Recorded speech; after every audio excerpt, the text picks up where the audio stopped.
primer capítulo sobre cristales memoria o vivientes. En este primer capítulo abordaremos dos temas. El primero será conocer la interacción del ingeniero Enrique Castillo Rincón con la tecnología extraterrestre que usan los seres de Pléyades para la propulsión de sus naves y que funcionan con cristales. Y en el segundo tema veremos algo referente a la información que nos están dando los científicos de la Tierra en cuanto al estudio de los cristales. Bienvenidos y empecemos. Sobre cristales memoria, el ingeniero Enrique pudo verlos personalmente en sus naves desde 1973 y relataba así lo siguiente. Adentro de las entrañas de la nave, un grupo de 3 grandes diamantes o cristales giraban lentamente sobre sí mismos alrededor de un tubo pegado del piso al techo que giraba a su vez en forma contraria. Los colores y tonalidades del tubo daban la impresión de un caleidoscopio de puro cristal. Me quedé fascinado por el soberbio espectáculo. Al retirar mi rostro del visor para hacer una pregunta, noté que seguramente mis facciones habían sufrido alguna palidez. Los tripulantes me observaban sonrientes. Me dirigí a Cyril, pero quien me contestó fue el comandante adivinando mi pregunta. Son cristales, no diamantes.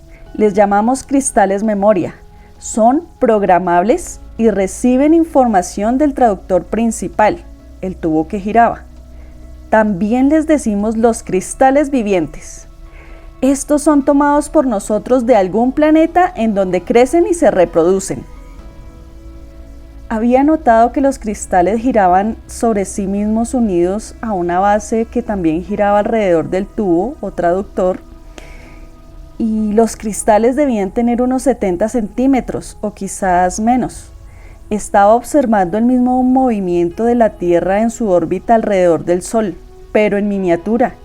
No salía de mi asombro, cuando al hacer otra pregunta me dejarían sin respiración.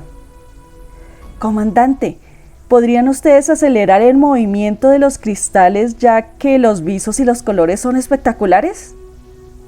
No, Enrique, me respondió, no es posible mientras estés aquí a bordo.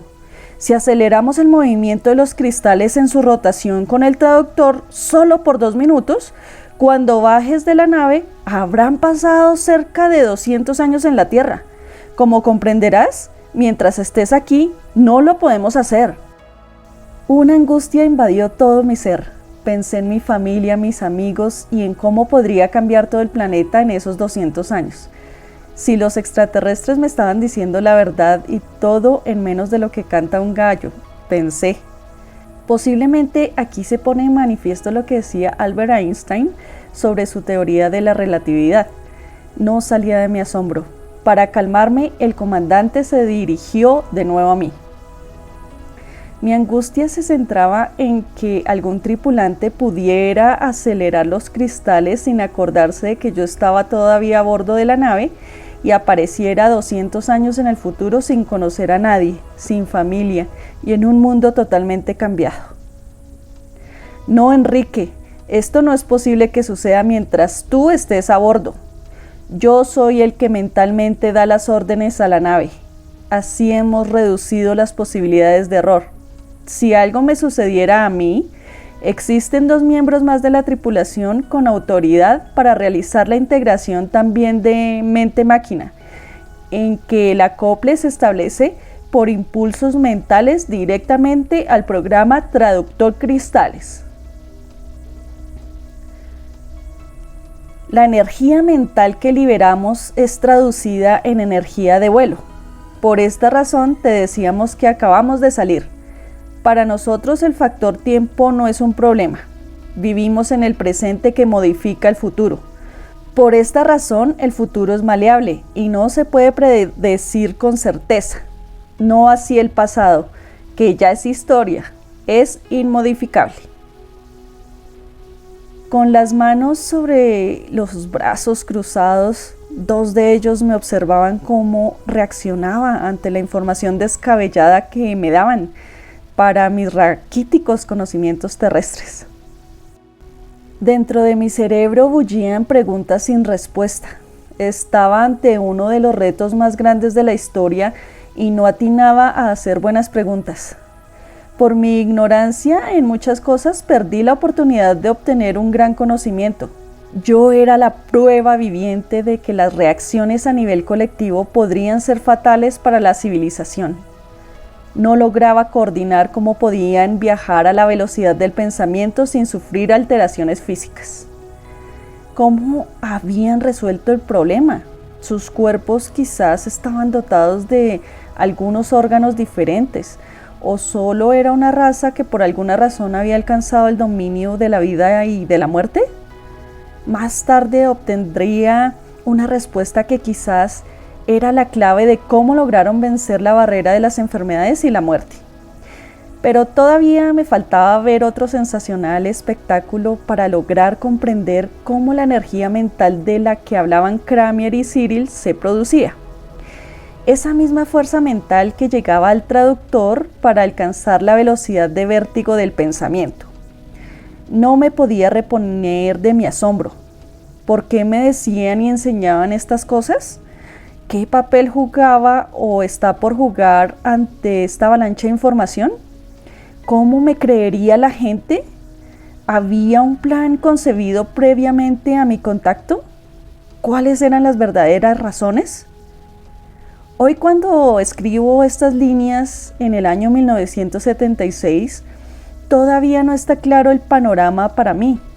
En honor a la verdad, desconozco por completo las causas que me llevaron al encuentro con los extraterrestres. Quizás conforme avancen los años y se obtenga más información de los resultados de las investigaciones que se siguen realizando por los grandes científicos e investigadores de todas las disciplinas, se logre entender no solo la causa real de los contactados, sino también la razón clara y lógica de mis encuentros con estas inteligencias provenientes del espacio exterior.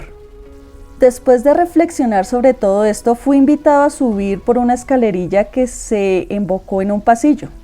Llegamos a una gran sala donde en su parte central giraba el caleidoscopio o traductor que había visto a través del visor. La sala estaba desprovista de muebles o aparatos visibles. Al llegar a la entrada nos detuvimos. Acompañando al comandante venía Cyril y Krunula. Al momento llegó Kramakan y otros más hicieron su aparición por la entrada justo al frente del salón al otro extremo. Eran 12 en total. Pensé, ¿cómo entonces se estaba desplazando la nave si los tripulantes en total eran 12? Los extraterrestres vestían, 8 de ellos, traje color gris, plomo sin brillo, y los otros 4, incluyendo el comandante Cramier, color miel quemada. De pronto, ante mis ya golpeados ojos y sentidos, vi surgir del piso varias sillas parecidas a las de los consultorios odontológicos. Conté 12 en total dispuestas en un círculo alrededor del traductor. Del techo descendieron unos cascos como de motociclistas que se insertaron en las cabezas de los tripulantes. Una vez tomaron sus posiciones en las sillas. Los 3 de colores diferentes se ubicaron en posiciones equidistantes con precisión. Se tomaron de las manos haciendo enlace de cadena mano con brazo y así sucesivamente hasta cerrar el círculo. Yo desde mi puesto de observación miraba de nuevo sorprendido. Esto duró quizás solamente 1 minuto. Los cascos se subieron y sus manos se soltaron. Una vez de pie, las sillas desaparecieron en el piso. Todos regresaron a sus quehaceres habituales menos Cramier y Cyril, que ahora me observaban de nuevo esperando las preguntas de rigor ante mi sorprendido razonamiento.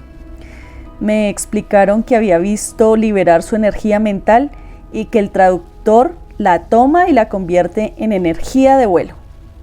Con los extraterrestres ya todo era sorprendente. Habían realizado esta operación con el único propósito de que yo la viera. Pero, ¿cuál es el propósito? ¿A quién debía contarle? Era obvio que lo hacían para que yo lo dijera. ¿Pero a quién?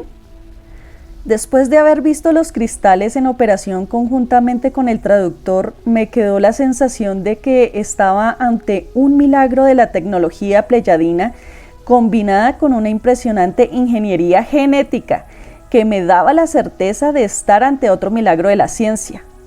Ellos habían franqueado con su tremendo avance el umbral de lo inconcebible y de lo mágico al construir naves revestidas de materia viviente, que los pleyadinos de alguna manera podían comunicarse mentalmente con la nave y ésta responder a los requerimientos de los navegantes de esta prodigiosa máquina inteligente.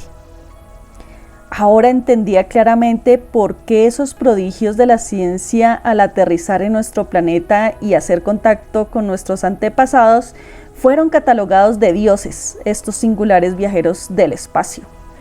La nave tenía en su estructura interior la apariencia de estar revestida de una casi piel humana, que cuando la toqué al tacto me impresionó mucho.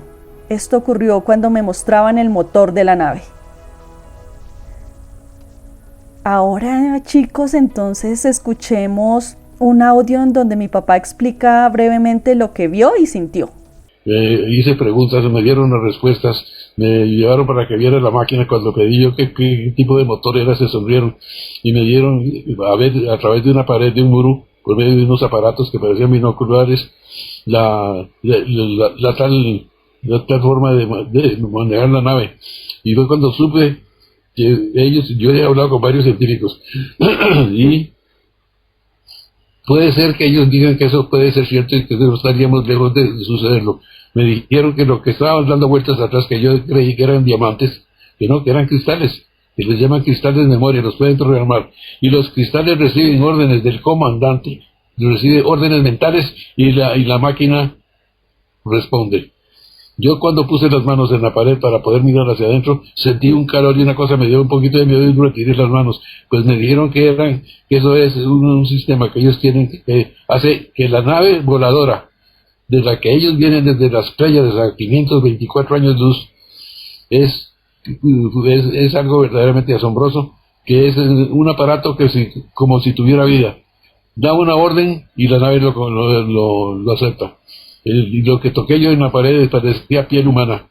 Y entonces me quedé aterrado cuando ellos me dijeron que era así, que ellos podían tener su tecnología de tal manera que no necesitan tener el timón como tienen los aviones o los carros o algo así, sino que era solamente mentalmente, la manejaban con un tipo de energía, la cosa más extraordinaria.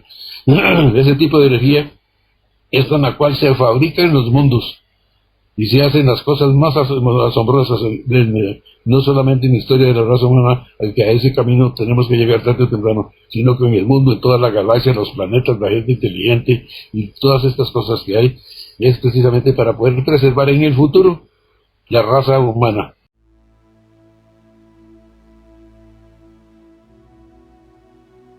Bueno, y ahora que conocemos la tecnología de los cristales que él vio en primera persona en una nave de seres de una civilización claramente superior a la humana, veamos qué dice la ciencia humana, la ciencia terrestre, sobre los cristales que se encuentran aquí en nuestro planeta. Es decir, cristales que conocemos. A continuación, conozcamos este artículo científico que salió hace pocos meses. Y dice: científicos crean cristales de tiempo, un nuevo estado de la materia. Publicado el 23 de noviembre de 2020. El patrón de ese nuevo estado de la materia no se repite en el espacio. Científicos de la Universidad de Granada, Andalucía, España, colaboraron con sus colegas de la Universidad de Tubinga, Alemania, para descubrir una forma de crear cristales de tiempo gracias a las simulaciones que realizaron con el superordenador Proteus. El cristal de tiempo es un estado de la materia cuya existencia sugirió por primera vez el Premio Nobel de Física Frank Wilczek en 2012. Emula una estructura cristalina en la cuarta dimensión, en lugar de solo en el espacio a partir de fluctuaciones extremas de muchas partículas en sistemas físicos. A diferencia de otros cristales que conocemos y tienen átomos dispuestos en una estructura espacial repetitiva, su patrón se repite en el tiempo y eso permite que esté en movimiento perpetuo. ¡Wow! Increíble. repitamos esto último, tienen átomos dispuestos en una estructura espacial repetitiva y su patrón se repite en el tiempo y esto permite que esté en movimiento perpetuo. Un nuevo camino. En su trabajo, los investigadores demostraron que ciertas transiciones de fase dinámicas que aparecen en las fluctuaciones raras de muchos sistemas físicos rompen espontáneamente la simetría de traslación en el tiempo y propusieron emplear ese fenómeno natural para crear los cristales del tiempo. Ojo con esto, muy chévere esa parte. De acuerdo con el equipo, estas transiciones de fase dinámicas aparecen en el espacio de trayectorias cuando se condiciona a un sistema físico a realizar una fluctuación rara o improbable de ciertos observables como la corriente de partículas. Los especialistas utilizaron herramientas de análisis espectral y demostraron de modo inequívoco la relación entre estas y los cristales de tiempo. Estos eventos raros se pueden convertir en típicos mediante una transformación de la dinámica microscópica de las partículas. Eso permitiría que este comportamiento del cristal temporal, que antes era muy improbable, se pueda aprovechar de forma práctica. Tras realizar sus simulaciones, los investigadores proponen un modelo de fluido fuera del equilibrio que presenta una transición de fase de cristal de tiempo que rompe la simetría de traslación temporal. Muy bien, leamos otro artículo sobre el mismo descubrimiento de los cristales tiempo que sale casi un mes después del que acabamos de ver, ¿no? El artículo titula ¿Qué son los cristales de tiempo? El extraño estado de la materia que puede revolucionar la tecnología. 17 de diciembre de 2020. Por Carlos Serrano. Un cristal de tiempo se comporta de manera más extraña que cualquier otro que conozcamos. ¿Cuál es tu cristal favorito? ¿El cuarzo? ¿El diamante? ¿El rubí? Son todos preciosos, pero ninguno compite con un cristal mucho más extraño que apenas comenzamos a conocer. En 2012, el físico teórico Frank Wilczek propuso un polémico concepto para describir un nuevo estado de la materia que desafiaba las leyes de la física: cristales del tiempo. Los llamó así quien ganó en 2004 el Premio Nobel de Física. Al principio, varios de sus colegas dijeron que era simplemente imposible crear cristales de tiempo, pero luego de varias investigaciones, incluyendo un reciente estudio de la Universidad de Granada en España, han comenzado a mostrar que quizás sí es posible crear este extraño material. Producir estos cristales nos permitiría medir el tiempo y las distancias con una precisión exquisita. Pero el conocimiento en esta materia es tan incipiente que los científicos apenas son capaces de soñar cómo los cristales de tiempo podrían revolucionar áreas como la tecnología cuántica, las telecomunicaciones, la minería o la comprensión misma del universo. Los cristales de tiempo podrían servir para realizar mediciones con una precisión exquisita. Las aplicaciones más interesantes seguramente serán las que aún no conozco, dice el físico Pablo Hurtado, profesor de la Universidad de Granada y coautor de una reciente investigación en la que encontraron un método para crear cristales de tiempo. ¿Qué son los cristales de tiempo? ¿Por qué resultan tan extraños y cómo podrían ser un gran avance para la tecnología? Primero debemos tener claro qué es un cristal. En física, un cristal se define como un objeto cuyos átomos están ordenados de tal manera que crean un patrón que se repite. En un líquido, por ejemplo, las moléculas se distribuyen de manera simétrica, como un enjambre uniforme. En un cristal, en cambio, las moléculas se agrupan formando redes y estructuras que van creando una secuencia. Por eso dicen que los cristales son las sustancias más organizadas de la naturaleza. Si miras bajo un microscopio, podrás ver las estructuras de los cristales de sal o de la nieve. En un cristal de sal, por ejemplo, se observa cómo sus partículas crean patrones que se repiten. Entonces, si ya sabemos que un cristal está formado por patrones que se repiten en el espacio, surge la pregunta con la que el asunto se vuelve más interesante. ¿Es posible crear un cristal cuyos patrones no se repitan cada cierta distancia, sino cada cierto tiempo? Romper la simetría. Como dijimos antes, un líquido es simétrico, es decir, sus propiedades son iguales en cualquiera de sus puntos.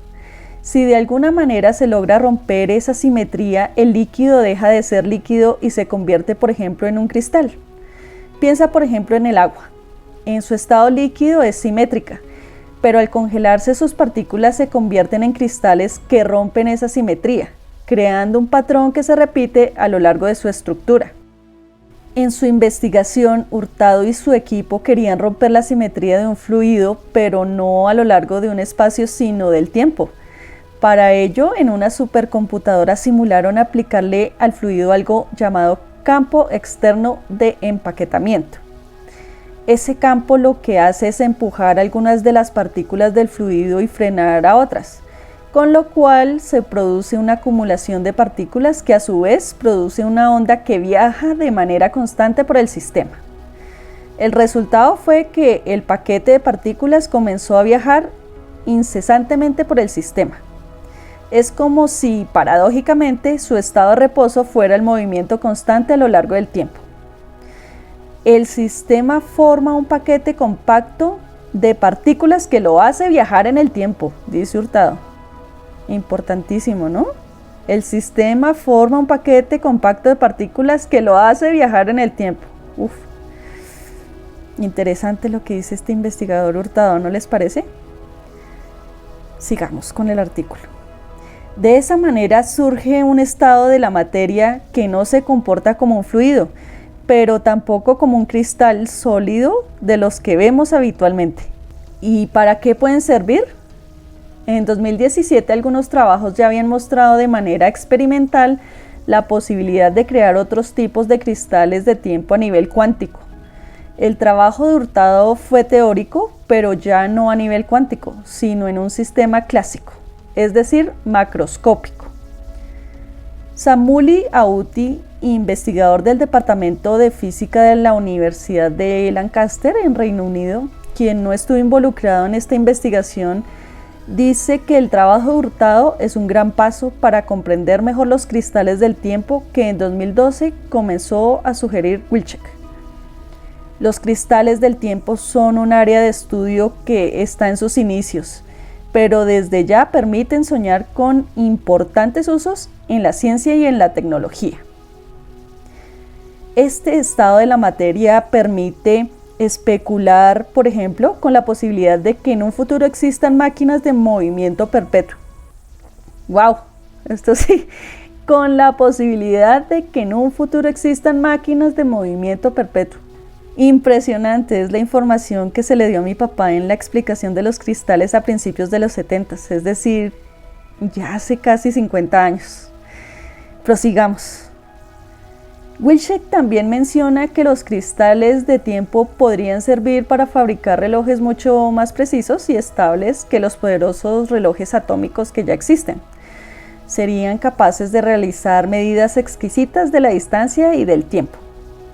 También se refiere a la posibilidad de desarrollar GPS mejorados, nuevos métodos para descubrir depósitos minerales mediante la interacción con la gravedad o la detección de ondas gravitacionales. Finalmente, comenta que descubrir nuevas formas en las que se puede organizar la materia puede llevarnos a entender mejor los agujeros negros y el espacio-tiempo en los cosmos.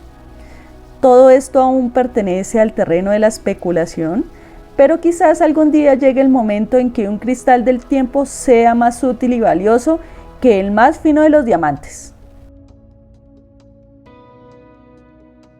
Y para finalizar este primer capítulo de los cristales, otro artículo, les traigo el tercer artículo sobre cristales.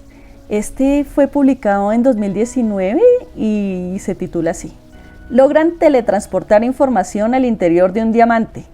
El hallazgo tiene profundas implicaciones sobre cómo se almacenará y compartirá la información más sensible en el futuro. Cuando dos partículas están entrelazadas, todo lo que le sucede a una será inmediatamente sabido por la otra, que reaccionará de forma instantánea sin importar la distancia que les separe.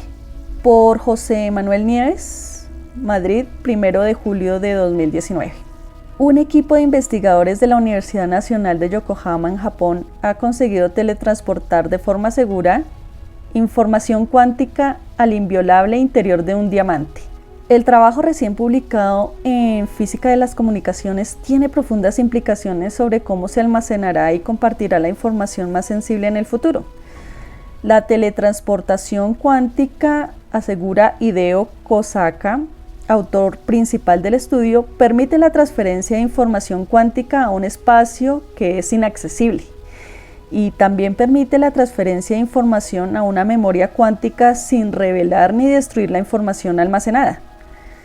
El espacio inaccesible, en este caso, ha sido los átomos de carbono de un diamante.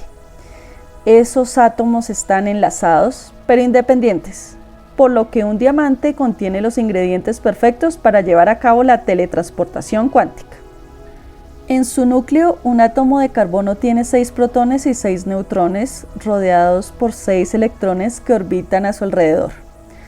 Cuando los átomos de carbono se unen para formar un diamante, forman una red extraordinariamente fuerte.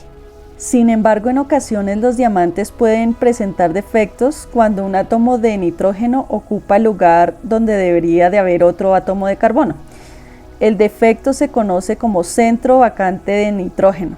En esos casos, y completamente rodeado por átomos de carbono, la estructura del átomo de nitrógeno crea lo que Kosaka ha llamado nanomagneto. Para poder manipular un electrón y un isótopo de carbono en esa vacante, Kosaka y su equipo conectaron un cable de apenas un cuarto de grosor de un cabello humano a la superficie de un diamante. Después utilizaron un microondas y una onda de radio en el cable para formar un campo magnético que oscilara alrededor del diamante. Finalmente regularon el microondas para crear de forma controlada las mejores condiciones para la transferencia de información cuántica al interior del diamante. Comunicaciones cuánticas. A partir de este punto, Kosaka utilizó el nanomagneto de nitrógeno para anclar un electrón. Utilizando el microondas y las ondas de radio, en efecto, Kosaka consiguió forzar el spin o movimiento angular del electrón para que quedara entrelazado con el spin de un núcleo de carbono. El spin del electrón puede alterarse bajo el campo magnético creado por el nanomagneto, lo que le hace susceptible al entrelazamiento. Una vez que ambas piezas estuvieron entrelazadas, Kosaka aplicó un fotón que contenía información cuántica para que fuera absorbido por el electrón. Esa absorción permitió que el estado de polarización del fotón se transfiriera al carbono, que estaba mediado por el electrón entrelazado. En otras palabras, consiguió que la información cuántica del fotón se teletransportara al diamante. El proceso se puede repetir de forma que la información pueda ir pasando de un nodo o repetidor cuántico a otro a lo largo del campo cuántico, lo que en teoría permitiría enviar información a través de grandes distancias, algo que hasta ahora no era posible. Nuestro objetivo final, concluye Kosaka, es lograr repetidores estables para comunicaciones cuánticas a larga distancia y computadoras cuánticas distribuidas para poder hacer computación cuántica a gran escala. Espero que les haya gustado este primer capítulo sobre los cristales memoria vivientes. Recuerden que aquí todas sus opiniones y teorías son bienvenidas. Pueden dejarlas en los comentarios, ya que ustedes son quienes deciden si creer o no creer en este interesante tema. Les agradezco por acompañarme nuevamente a tratar de vislumbrar temas desconocidos y misteriosos. Recuerden dar like, comentar, compartir y suscribirse. Nos volveremos a ver en el segundo capítulo de este tema, que va a estar bien interesante porque vamos a hablar de los cristales en la ciencia ficción. Paz, luz, conocimiento y sabiduría para todos ustedes.